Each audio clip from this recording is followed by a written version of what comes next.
So now demons. Now here's my question on demons.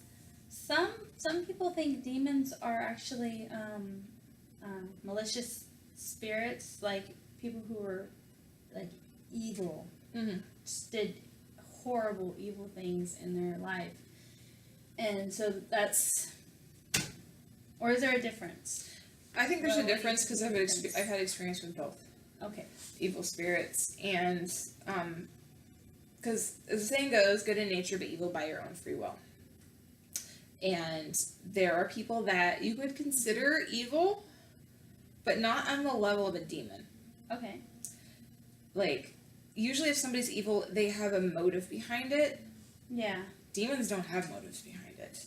They are absolutely 100% like that. Their motivation is to be evil, is to only have hatred and malice in whatever semblance of a heart they may have.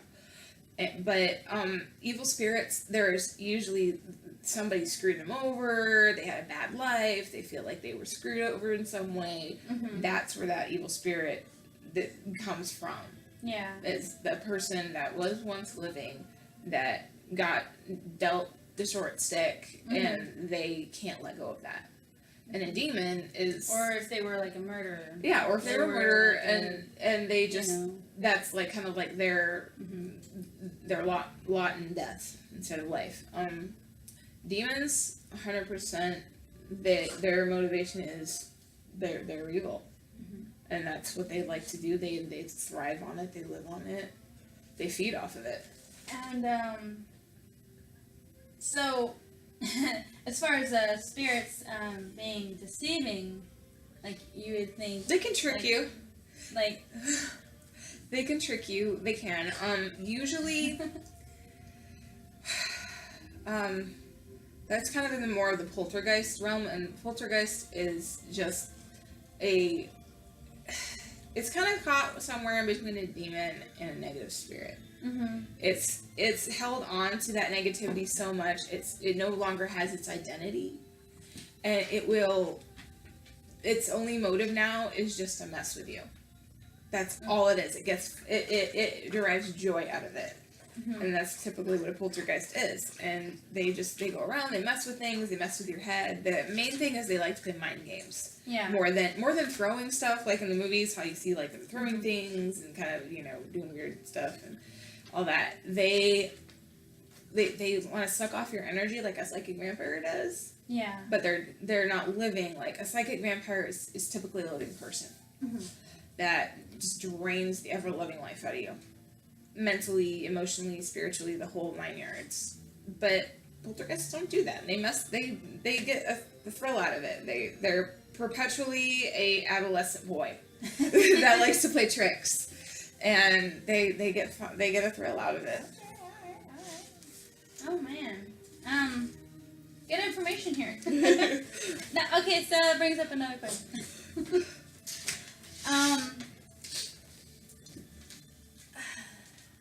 You hear of people being possessed in a way. Now, what do you think that's from? Like, I don't think that's a negative spirit. Okay. That is straight up. To me, that is really black and white, and I see most things in gray. So to me, that is the one thing I am very, very like. This is what it is, and that is 100% demons. Oh, so they are the only ones that possess the spirit strength to do it. In my opinion, they are the only ones that have enough energy and power to be able to latch on to somebody that long, to get inside their body, get inside their head, and be able to possess them and make them do evil things, just make them miserable, and everything like that. Okay, yeah. Ugh. Yeah. Let's see here. So let's switch over to some other questions. This probably should have been one of my first questions. What does it mean to be clairvoyant? Clairvoyant, to me is like how people always say somebody has a sixth sense, or you know, their third eye is open. Mm-hmm. It is they are aware of the spiritual energies around them. They are aware of things that are metaphysical that we can't see, but we can feel, and sometimes we can't see them, but more often than not, they're not telepathic, but they're able to look at something, perceive it in the whole picture, and see that spiritual energy, and just be able to like see that alternate reality, like opening a window into the astral plane. Is kind of best way I can describe it.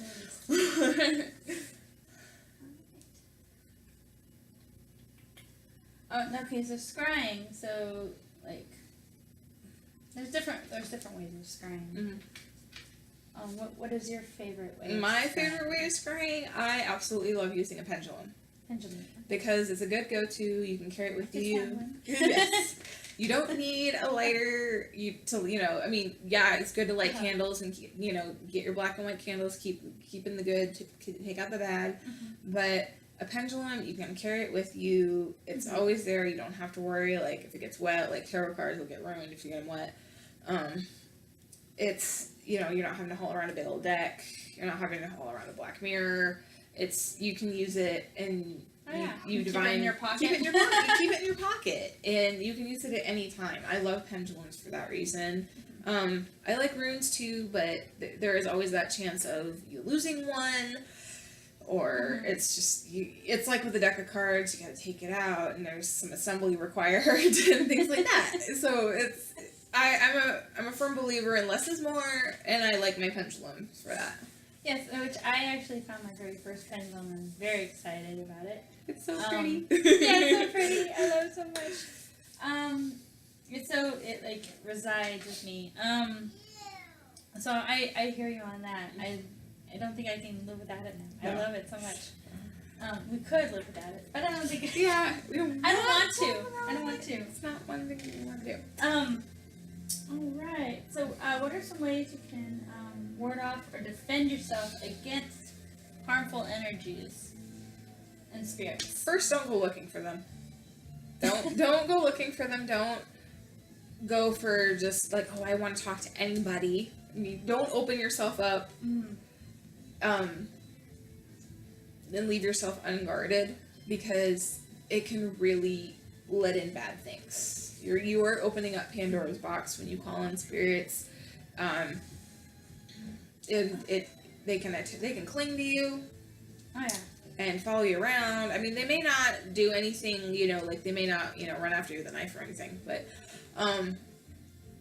it can weigh on you spiritually, and they can kind of drain you like a psychic vampire does. So, I mean, they can do that in that aspect of the whole demon possession versus spirits kind of thing. But they're limited, but they can still do some harm. So basically, cast your circle. Cast 100%. Cast a circle. Sage the crap out of the room. Mm-hmm. I mean, intent is important. Intent is extremely important. Do not go into it with a baneful heart at all. Don't go into it with just kind of like, just nonchalant. I'm just gonna do this because I think I can do this, and this will be something fun to do. You're not a teenager that's playing light as a feather, stiff as a board. Don't do it. Or playing with Ouija boards or things like that. You need to go into it with a very kind heart and good intentions, because what you put out there is going to come right back to you, and it's not going to be good if you put something bad out there. It really won't. And they will see that. If you don't have yourself guarded, they'll see it as a weakness and they'll exploit it. Yeah. 100% they will exploit it. I've seen it. Be confident. Yes. If you're not confident. If you're not confident of your abilities, do some more research. Yeah. Talk to other people who may be clairvoyant or have some kind of working knowledge of it. Don't go into it with no knowledge at all. Nothing. Yeah. Essentially. And just be mindful of everything around you, and I mean, you're interrupting their lives or their death for that matter. Yeah. And some might get annoyed, and then they may get angry. a nice, good spirit that was just wandering around minding its own business may start to become malicious because it feels annoyed and it feels encroached upon because you opened up a door inadvertently and now you're bugging the shit out of it and it doesn't like it. So you always want to, when you're done, you always want to close that door. Close that door. Close that door. Close that Say door. thank you. Yeah, you're like, thank you for now you have to leave. Yeah.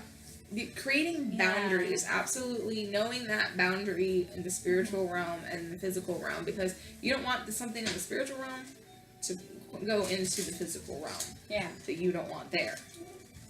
And that's just bad. It's bad news. Just like if I left the door to my house open. Exactly. You lock that metaphysical door. Yeah. You better lock it good. And I was told the importance of cleansing, like if your tool. They can latch before on. and after, Yep, or especially after, whether it's a board or a pendulum or whatnot. Because like with people who are alive, their energies will latch on to things, as well as spirits who are dead. They will latch on too, and it's not. It's going to take a minute to get rid of that energy once it's there. So prevention is the best way to do it. Yes, definitely. Yeah, because when I use my pendulum to even talk to my spirit guide, which I have not called on spirits, I've called on my spirit guide, and I cleanse it before, I cleanse it after with sage and water and fire. So very important. Hey, Mom. Yes. Can I please have more crackers? Oh, ask your brother. Your brother will get you some. Woo! That's close.